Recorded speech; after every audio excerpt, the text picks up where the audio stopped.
এক মেয়ে তার শ্বশুর বাড়ি যাওয়ার আগে বাবাকে প্রশ্ন করলো, বাবা, আমাদের সামনের উঠোনের ওই গাছটাকে কি পেছনের বাগানে লাগানো যায় না? তখন মেয়েটির বাবা তাকে উত্তর দিয়ে বলল, ওই গাছটা হলো 4 বছরের পুরনো একটা গাছ, এটা এখন অন্য কোথাও লাগানো একদমই সম্ভব না।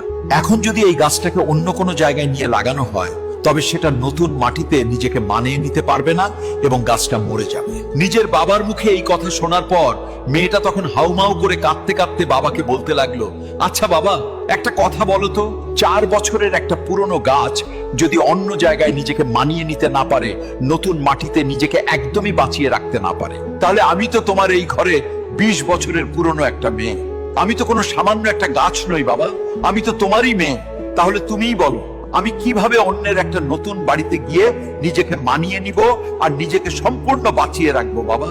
মেয়ের মুখে এমন একটা কথা শোনার পর তার পরিবারের সবাই যেন একদম অবাক হয়ে গেল, আর তার বাবা অঝরে হাউমাউ করে কাঁদতে লাগলো। আসলে আমরা ছেলেরা মেয়েদের জীবনটাকে যতটা বেশি সহজ বলে মনে করি, তাদের জীবনটা কিন্তু ততটাও বেশি সহজ নয়, অনেক কঠিন। তাই আমি এই পৃথিবীর প্রত্যেকটা ছেলেকে বলবো, আপনারা সবাই দয়া করে মেয়েদেরকে মন থেকে সম্মান করতে শিখুন এবং তাদের ভালোবাসুন।